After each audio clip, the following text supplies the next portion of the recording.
students, welcome to Students Teacher Channel. இந்த வீடியோவில் நம்ம 12th ஸ்டாண்டர்ட் ஃபிசிக்ஸில் ஆப்டிக்ஸ் லெசன் பார்க்க போகிறோம். ஆல்ரெடி இந்த லெசனில் நம்ம என்ன பார்த்தோம்னா லாஸ்ட்டாக கார்ட்டீசியன் சைன் கன்வென்ஷன் பார்த்தோம். இப்போ மிரர் ஈக்குவேஷன் பார்க்க போகிறோம். இது ரொம்ப சிம்பிளான ஒரு டாபிக் அண்ட் இது 5 மார்க் கொஷின், இம்பார்ட்டன்ட் கொஷின். இந்த ஈக்குவேஷன் வந்து ஒரு ரிலேஷனை எஸ்டாப்ளிஷ் பண்ணுது. அது எதுக்கு பிட்வீனில் என்னென்ன டேர்ம்ஸஸ் இருக்குன்னா, ஒன்று வந்து யூ. இந்த யூங்கிற லெட்டரை நம்ம என்னென்னு சொல்லுவோம்னா ஆப்ஜெக்ட், டிஸ்டன்ஸ் ஆஃப் ஆப்ஜெக்ட் அப்படின்னு சொல்லுவோம். விங்கிற லெட்டரை வந்து டிஸ்டன்ஸ் ஆஃப் இமேஜ் அப்படின்னு சொல்லுவோம், இமேஜோட டிஸ்டன்ஸு. இது ஃபோக்கல் லென்த்து, ஸ்மால் எஃப்ங்கிறது ஃபோக்கல் லென்த்து. ஸோ இது மூணுக்கும் பிட்வீனில் இருக்கக்கூடிய ரிலேஷனை தான் எஸ்டாப்ளிஷ் பண்ணுது இந்த மிரர் ஈக்குவேஷன். ஓகேவா? ஸோ இப்போது டயக்ராம் நம்ம பார்க்கலாம். நமக்கு வந்து இந்த ஸ்பெரிக்கல் மிரர் பார்க்கும்போதே பார்த்தோம், whose reflecting surface is sphere or spherical. So அதை தான் நம்ம என்ன ஸ்பெரிக்கல் மிரர்னு சொல்லுவோம். இந்த ஸ்பெரிக்கல் மிரரை நம்ம 2 டைப்ஸை கிளாஸிஃபைட் பண்ணி ஒன்று கான்கேவ் அண்ட் கான்வெக்ஸ் அப்படின்னு பார்த்தோம். இப்போ நம்ம பார்த்துட்டு இருக்கிறது வந்து என்ன, கான்கேவ். இப்போ நம்ம கான்கேவ் மிரர் தான் எடுத்திருக்கோம். ஓகேவா? கான்கேவ் மிரரு, இந்த மிரரோட சென்டர் நம்ம போல் அப்படின்னு பார்த்துருக்கோம். அண்ட் இதில் சென்டர் ஆஃப் கர்வேச்சர் இருக்குது, சீங்கிற centre of curvature, centre of curvature. இது எல்லாமே ஒவ்வொரு மிரருக்குமே உள்ள காமன் டேர்ம் தான் நமக்கு தெரியும். ஃபோக்கல் லென்த் இருக்குது, சென்டர் ஆஃப் கர்வேச்சர், போல். இது வந்து லென்ஸோட சென்டர், போல் அப்படின்னு பார்க்குறோம். இப்போ இந்த சென்டர் ஆஃப் கர்வேச்சர், போல், இதை வந்து கனெக்ட் பண்ணுற ஒரு இமேஜினரி லைனை தான் நம்ம பிரின்சிபல் ஆக்சிஸ்ன்னு சொல்லுவோம். இப்போது இங்கே வந்து ஒரு ஆப்ஜெக்டை நம்ம ப்ளேஸ் பண்ணுறோம். ஓகேங்களா? ஆப்ஜெக்டை எங்கே ப்ளேஸ் பண்ணுறோம் அப்படின்னா பிஹைண்ட் சி, பியாண்ட் சி, சிக்கு அப்பால் இந்த இடத்துல நம்ம என்ன பண்ணுறோம், ஆப்ஜெக்டை ப்ளேஸ் பண்ணுறோம். நம்ம ஏபிங்கிற ஒரு ஆப்ஜெக்டை ப்ளேஸ் பண்ணுறோம்.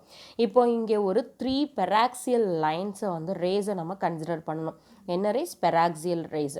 பெராக்சியல் ரேஸ்னால் எப்படி இருக்குன்னா, இந்த பிரின்சிபல் ஆக்சிஸ்க்கு நியரில் அண்ட் இந்த போலுக்கு நியர்பையில் இருக்கக்கூடிய ரேஸ் எல்லாத்தையுமே பெராக்சியல் ரேஸ்ன்னு பார்த்துருக்கோம். ஸோ இப்போது 3 பெராக்சியல் ரேஸஸை நம்ம கன்சிடர் பண்ணுறோம். தி ஒன் வந்து என்னென்னா, இந்த பிங்கிற பாயிண்ட்லேருந்து இந்த கான்கேவில் இன்சிடென்ட் ஆகுது. எந்த பாயிண்டில் இன்சிடென்ட் ஆகுதுன்னா, டிங்கிற ஒரு பாயிண்டில் இன்சிடென்ட் ஆகுது. ஆஃப்டர் ரிஃப்ளெக்ஷன் பிரின்சிபல் ஃபோக்கஸில் ஒரு பாயிண்டில் மீட் பண்ணுது. அதை தான் நம்ம பிரின்சிபல் ஃபோக்கஸ்ன்னு சொல்கிறோம்.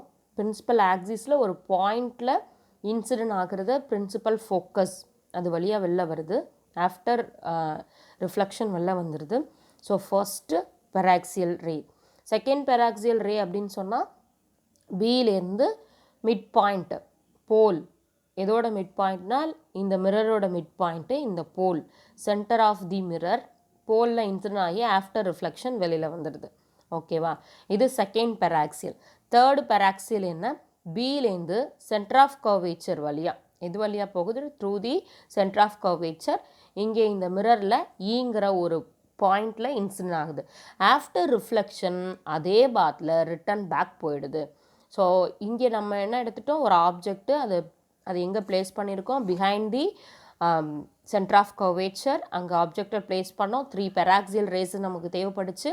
ஒவ்வொரு பெராக்சியல் ரேஸும் 3 டிஃப்ரெண்ட் பாயிண்ட்ஸில், வேரியஸ் பாயிண்டில் இந்த கான்கேவ் மிரரில் இன்சிடென்ட் ஆகுது.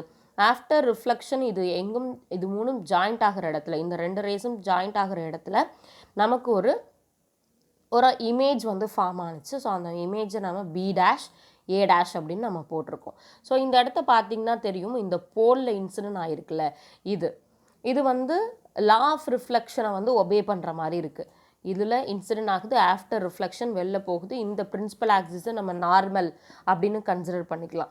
ஸோ அந்த மாதிரி தான் இருக்குது, அந்த ஷேப்பில் தான் இருக்குது. நம்ம லா ஆஃப் ரிஃப்ளெக்ஷன் என்ன, ஒரு பிளெயின் மிரரை எடுத்துட்டோன்னா, ஒரு சோர்ஸ்லேருந்து லைட் ரே இன்சிடென்ட் பண்ணும்போது ஆஃப்டர் ரிஃப்ளெக்ஷன் இங்கே வெளில போகும். இந்த இன்சிடென்ட் ரேக்கும் ரிஃப்ளெக்டர் ரேக்கும் பிட்வீனில் ஒரு நார்மலாக நம்ம ட்ரான் பண்ணுவோம்னு சொல்லியிருக்கோம். ஸோ அதே மாதிரி தான் இந்த பி அண்ட் இந்த B', இதுக்கு பிட்வீனில் இருக்கக்கூடிய ரிலேஷன் இருக்குது. டயக்ராமை முதல்ல நல்லா ஈஸியாக புரிஞ்சிட்டோன்னா நம்ம ஈஸியாக இந்த கொஷினை நம்ம வந்து எழுதிடலாம். தேவைப்படுச்சு, நம்ம ஆப்ஜெக்டை ஏபின்னு எடுத்துட்டோம். ஆப்ஜெக்ட் எங்கே ப்ளேஸ் பண்ணோம், பியாண்ட் சியில். 3 பெராக்சியல் ரேஸ் தேவைப்படுச்சுன்னு சொன்னோம் இல்லையா? ஸோ ஃபஸ்ட்டு பெராக்சியல் ரேஸ் வந்து பிடின்னு எடுத்துட்டோம். அது இன்சிடென்ட் ஆகுறது டிங்கிற பாயிண்டில், ஆஃப்டர் ரிஃப்ளெக்ஷன் எங்கே, பிரின்சிபல் ஃபோக்கஸில். அதே மாதிரி ஒன்றுக்கும் எடுத்திருக்கோம். இது கொஞ்சம் ஈஸியாக புரியுங்கிறதுக்காக. இது வந்து செகண்ட் பெராக்சியல், பிபி பிங்கிற ஒரு பாயிண்டில் இன்சிடென்ட் ஆகுது. அண்ட் ஆஃப்டர் ரிஃப்ளெக்ஷன் இது வந்து லா ஆஃப் ரிஃப்ளெக்ஷனில் பிங்கிற ஒரு புள்ளியில் இன்சிடென்ட் ஆகி வெளியில் வந்துடுது. அண்ட் இது தேர்டு பெராக்சியல், இது பிசின்னு சொல்கிறோம். ஓகேவா, அது ஈங்கிற ஒரு பாயிண்டில் இன்சிடென்ட் ஆகி ஆஃப்டர் ரிஃப்ளெக்ஷன் திரும்பி வந்து அதே ரே வழியாக திரும்பி போயிடுது. This 3 reflected rays intersect at point B dash. இந்த 3 ரேஸுமே ஒரு பாயிண்டில் இன்டர்செக்ட் ஆகுது, பி டேஷில் கிடச்சிருக்கு. நாம் ஆப்ஜெக்டை எதை ப்ளேஸ் பண்ணோம், ஏபின்னு ப்ளேஸ் பண்ணோமா, நமக்கு கிடச்சிருக்க இமேஜ் வந்து ஏ டேஷ் பி டேஷ்ங்கிற இமேஜ் நமக்கு கிடச்சிருக்கு. Okay, according to law of reflection, law of ரிஃப்ளெக்ஷன்லேருந்து நம்ம ஒரு ஸ்டேட்மெண்ட் எடுத்திருக்கோம். என்ன, angle of incident is equal to angle of reflection. இதுதான் செகண்ட் ரூல் நம்ம பார்த்தோம். Angle of incident is equal to angle of reflection அப்படின்னு சொல்லிட்டு.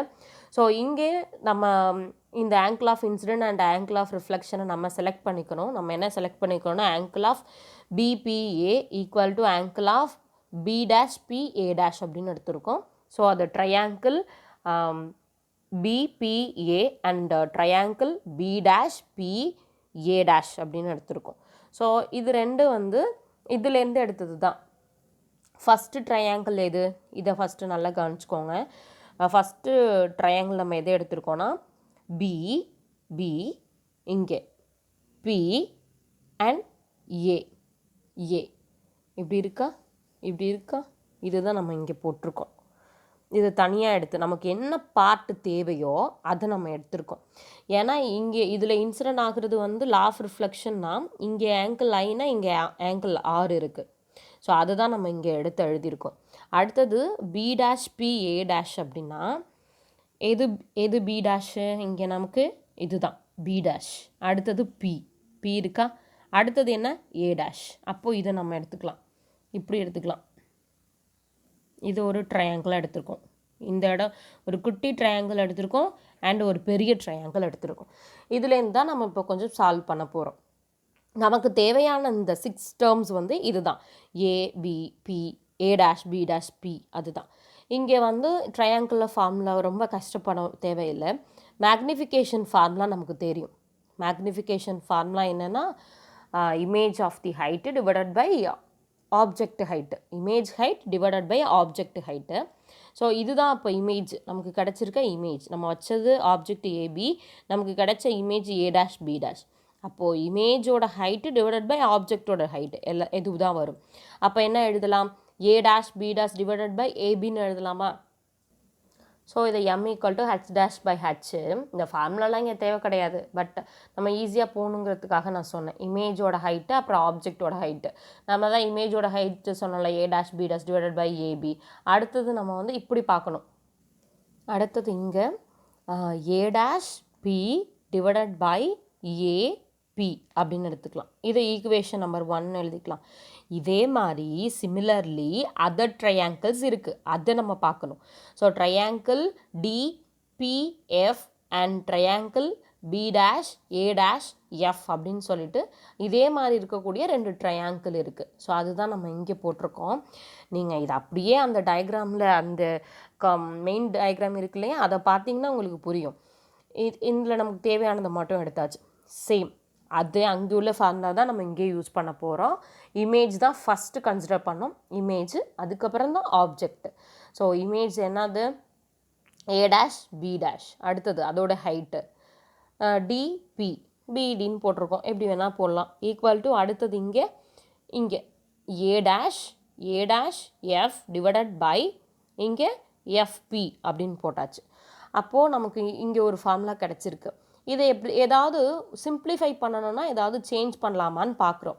இப்போது இந்த பிடின்னு இருக்குல்ல, இதை நம்ம என்னென்னு எழுதிக்கலாம்னா ஏபின்னு எழுதிக்கலாம். எப்படின்னா ஃப்ரம் தி மெயின் டயக்ராம் தான். இந்த இருக்குது பாருங்களேன், ஆப்ஜெக்டோட டிஸ்டன்ஸ் இதுதான் வந்து ஆப்ஜெக்டோட ஹைட் நம்ம இவ்வளோ தான் எடுத்திருக்கோன்னா இந்த பாயிண்ட் ரெண்டுமே எப்படி இருக்குன்னா சேமாக தான் இருக்கும். இது ரெண்டுமே ஈக்குவல். அப்போது பிடி போடுறதுக்கு பதிலாக நம்ம என்ன போடலாம், ஏபியை போட்டுக்கலாம். அப்போ அந்த இடத்துல சப்ஸ்டியூட் பண்ணலாம். A dash B dash divided by பிடிக்கு பதிலாக AB equal to A dash F by PF. இது ஈக்குவேஷன் நம்பர் 2. இப்போ ஈக்குவேஷன் நம்பர் 1ஐயும் ஈக்குவேஷன் நம்பர் 2ஐயும் நம்ம ஈக்குவேட் பண்ணோன்னா இங்கே என்ன இருக்குது A dash B dash divided by ABன்னு இருக்கா. ஈக்குவேஷன் நம்பர் 1ல் என்ன இருக்குது A dash B dash divided by AB. Same things தான் இருக்குது. ஸோ அது ரெண்டும் கெட் கேன்சல். ரிமைனிங் என்ன டேர்ம் இருக்கும், இங்கே இருக்க RHS இருக்கும், இந்த சைடு இந்த ஈக்குவேஷனில் இருக்க RHS இருக்கும். ஸோ இதை ரெண்டையும் நம்ம ஈக்குவேட் பண்ணலாம். அப்போ அங்கே பேலன்ஸ் ரிமைனிங், அதாவது கேன்சல் பண்ணதுக்கப்புறம் ரிமைனிங் இங்கே RHS இருக்குது, PA dash divided by PA அப்படின்னு இருக்குது. அதை போட்டாச்சு. ஈக்குவல் டு இங்கே A dash F by PFன்னு இருக்குது. இப்போ இதை எப்படி நம்ம சிம்பிளிஃபை பண்ணலாம், வேறு ஏதாவது டேர்ம்ஸ் யூஸ் பண்ணலான்னா இங்கே A dash Fன்னு இருக்குல்ல, இதை நம்ம எப்படி மாற்றலான்னு பாருங்கள். நம்ம என்ன பண்ணணும்னா A dash Fக்கு பதிலாக வேறு ஏதாவது எழுதலாமான்னு தான் பார்க்கணும். நமக்கு இதுதான் A dash, இது F.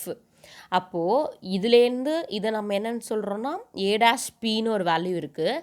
இந்த ஃபுல் வேல்யூலேருந்து இந்த FPயை மைனஸ் பண்ணோன்னா A dash P கிடச்சிரும் இல்லையா. அதனால AP dash இந்த full length AP dash PA dash minus அதுலேருந்து இதை தான் மைனஸ் பண்ண போகிறோம் PF. மைனஸ் பண்ணோன்னா நமக்கு என்ன கிடச்சிரும் A dash F கிடச்சிரும். அப்போ இந்த F dash Fக்கு பதிலாக நம்ம எது சப்ஸ்டியூட் பண்ணிக்கலாம்னா இந்த வேல்யூவை நம்ம சப்ஸ்டியூட் பண்ணிக்கலாம். பிகாஸ் நமக்கு சிம்பிளிஃபை பண்ணணும். ஸோ அது நம்ம சப்ஸ்டியூட் பண்ணியாச்சு. யூஸிங் சைன் கன்வர்ஷன் பார்க்க போகிறோம். இங்கே எதுக்கெலாம் நம்ம என்ன போட்டுக்கலாம் அப்படின்னு சொல்லிட்டு இங்கே AP இருக்குது, ஈக்குவல் டு மைனஸ் U கொடுத்துருக்கோம். PA dash equal to minus V, PF equal to minus Fன்னு கொடுத்துருக்கோம். ஸோ இதெல்லாம் என்ன அப்படின்னா வெரி சிம்பிள். எல்லாமே போலுக்கு லெஃப்ட் ஹேண்ட் சைடு இருக்குது. லெஃப்ட் ஹேண்ட் சைடு இருந்துச்சுன்னா எல்லாத்துக்குமே மைனஸ் டேம் போடணும். போலுக்கு ரைட் ஹேண்ட் சைடு இருந்தால் தான் ப்ளஸ் டேமு. நம்ம பார்த்த இந்த PF, PA dash, PA எல்லாமே என்ன தான் இருக்குது, நமக்கு லெஃப்ட் ஹேண்ட் சைடு தான் இருக்குது. அதனால நம்ம என்ன போட்டுக்கலாம்னா எல்லாத்துக்குமே மைனஸ் போட்டுக்கலாம். இந்த Pலேருந்து PF என்னன்னு சொல்லலாம், ஃபோக்கல் லென்த்து. இதை Fன்னு வச்சுக்கலாமா, ஃபோக்கல் லென்த்து F. இந்த Pலேருந்து A dash, இது வந்து இந்த A dash B dashங்கிறது என்ன, இமேஜ் தானே. அப்போ Pலேருந்து A dashங்கிறது நம்ம Vன்னு வச்சுக்கலாம். இங்கே Pலேருந்து A, இது ஆப்ஜெக்ட்டு, அப்போ Uன்னு வச்சுக்கலாம். ஸோ அதுக்கு அந்த டேர்ம்ஸை போட்டு நம்ம என்ன பண்ணுறோன்னா சைன், அதுக்கு அந்த சைனை நம்ம கன்வர்ஷன் சைனை போடுறோம். புதுசாக அதில் சப்ஸ்டியூட் பண்ணலாம். A டேஷ்னா என்ன, A டேஷ்னா மைனஸ் V டிவைடட் பை PAன்னு இருக்கா, PAக்கு என்ன minus U equal to PA dash எங்கே இருக்குது மைனஸ் V. சைனை மிஸ் பண்ணிடாமல் போடணும். இது ஃபார்முலாவில் இருக்க மைனஸு. PF இருக்கா, PFனா minus F divided by PF again minus F. அப்போது இங்கே மைனஸ் கேன்சல் ஆகிட்டு remaining term V by U இருக்கும் ஈக்குவல் டு இங்கே மைனஸ் இன்ட்டு மைனஸ் ப்ளஸ்ஸு. அப்போ V minus plus F divided by minus F. V by U equal to இந்த V by Fஐயும் F by Fன்னு தனித்தனியாக நம்ம எடுத்து எழுதுகிறோம். Minus V by minus F plus F by minus F அப்படின்னு சொல்லிட்டு தனித்தனியாக நம்ம எடுத்து எழுதுகிறோம். ஸோ இப்போது என்ன இருக்குன்னா V by U equal to minus into minus plus V by F. இங்கே எஃப்ஐயும் கேன்சல் பண்ணிட்டுனா 1 இருக்கும் இல்லையா, மைனஸ் 1. இப்போது நம்ம போத் சைடில் V வச்சு டிவைட் பண்ணுறோம். அப்படி டிவைட் பண்ணும்போது இங்கே இருக்க வியும் இங்கே இருக்க வியும் கேன்சல் ஆகிடும். அதே மாதிரி இங்கே இருக்க வி கேன்சல் ஆகிடும். இங்கே 1 தான் இருந்துச்சு, ஸோ 1 by V. அப்போ கேன்சல் ஆகிட்டுனா என்ன வரும், 1 by U equal to 1 by F minus 1 by V. So இதுதான் mirror equation. 1 by U equal to 1 by F minus 1 by V. அதை நம்ம கரெக்டாக அரேஞ்ச் பண்ணோன்னா 1 by V plus 1 by U equal to 1 by F. This is a mirror equation. Okay, உங்களுக்கு இதில் ஏதாவது doubt இருந்துச்சு அப்படின்னா கமெண்ட் பண்ணுங்கள் அண்ட் சப்ஸ்கிரைப் பண்ணுங்கள். நான் போடுற எல்லா சேனலும் உங்களுக்கு கண்டினியூஸாக வரும். தேங்க்யூ.